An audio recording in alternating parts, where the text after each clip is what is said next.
Saya baca itu, ini nak nak ampun Anwar. Jadi kita dah janji, saya pun tanda tangan lah.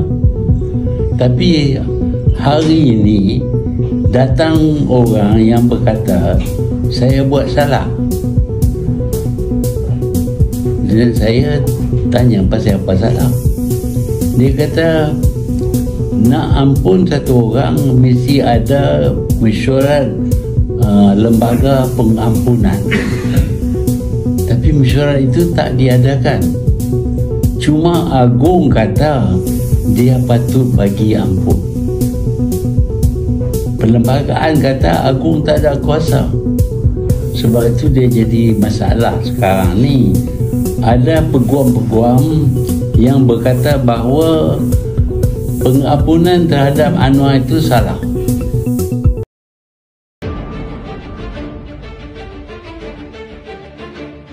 Dr. Mahathir sekali lagi muncul dengan naratif lama di platform X. Kononnya, tanah Melayu kini sudah tergadai dan orang Melayu bakal tinggal di pinggir hutan. Bunyinya macam patriotik, tapi bila dikupas, sebenarnya ini cuma skrip kita semula yang dia sendiri pernah jadi pelakunya.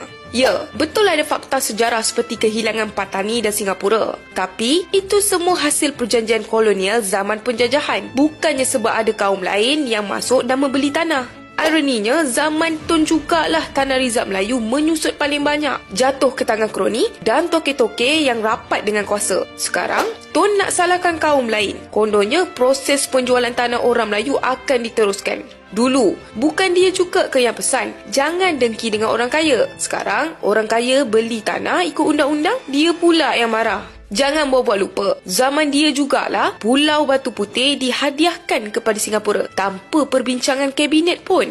Malah Tun sendiri yang kata itu hanyalah batu kecil saja. Tapi Tun lupa, kecil itulah yang strategik, yang beri kelebihan kepada negara lain. Apa makna kemerdekaan kalau pulau pun dia pandang sebelah mata? Masalah sebenar bukan bangsa lain yang membeli tanah, tapi bangsa sendiri yang gadaikan hak. Skandal pegawai pejabat tanah tipu status rizab Melayu sampai hilang ratusan hektar tanah di Perak tahun lepas. Itu bukan kerja Menteri Cina atau orang Cina, bukan India. Itu kerja orang kita sendiri. Yang buat semua ini orang Melayu yang ada kuasa. Tapi Mahathir pilih nak mengulang skrip orang lain rampas tanah kita. Kononnya untuk sedarkan bangsa Melayu dan menyalahkan kerajaan. Sedangkan dalam senyap, dia dan sekutu politik dia lah yang banyak merosakkan sistem dan menunggang bangsa serta agama. Tengok saja PAS. Zaman jadi pembangkang, berlagak macam hero Melayu dan Islam. Tapi bila diberi kuasa 33 bulan, satu pun tak diangkat. RUU 355 yang konon diperjuangkan tak dibentangkan pun. Akhirnya, Perdana Menteri Datuk Seri Anwar Ibrahim yang mereka hina siang dan malam meminta Menteri Agama bagi pihak kerajaan membawa usul RUU 355 ke Parlimen tahun lepas.